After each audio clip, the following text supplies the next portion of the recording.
Then Balaam said to Balak, "Build 7 altars for me here, and prepare for me here 7 bulls and 7 rams." And Balak did just as Balaam had spoken.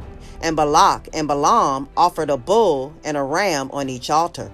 Then Balaam said to Balak, "Stand by your burnt offering, and I will go. Perhaps the Lord will come to meet me, and whatever he shows me, I will tell you." So he went to a desolate height. And God met Balaam, and he said to him, "I have prepared the 7 altars, and I have offered on each altar a bull and a ram." Then the Lord put a word in Balaam's mouth and said, "Return to Balak, and thus you shall speak."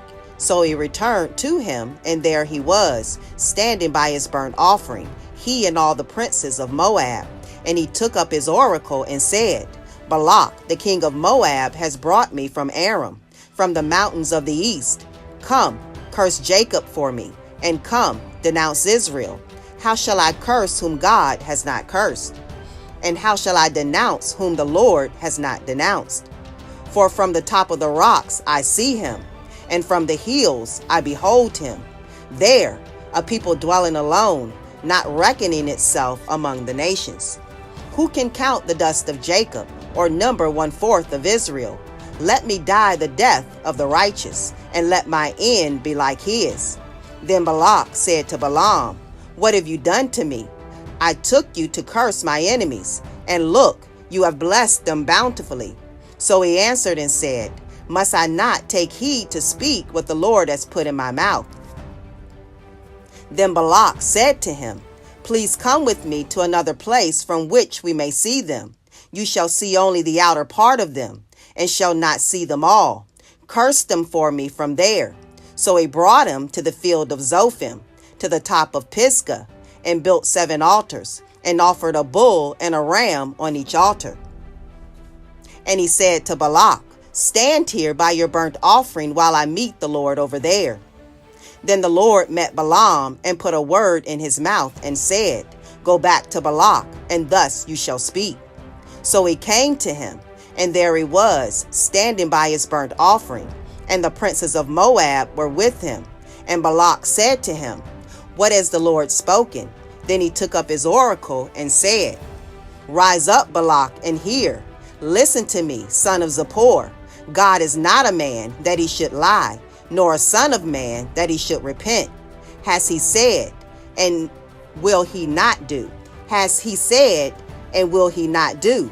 Or has he spoken, and will he not make it good? Behold, I have received a command to bless. He is blessed, and I cannot reverse it. He has not observed iniquity in Jacob, nor has he seen wickedness in Israel.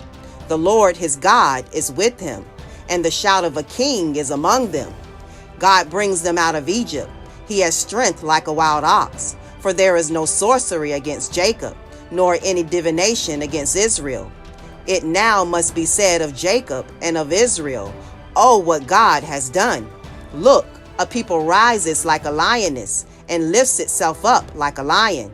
It shall not lie down until it devours the prey, and drinks the blood of the slain."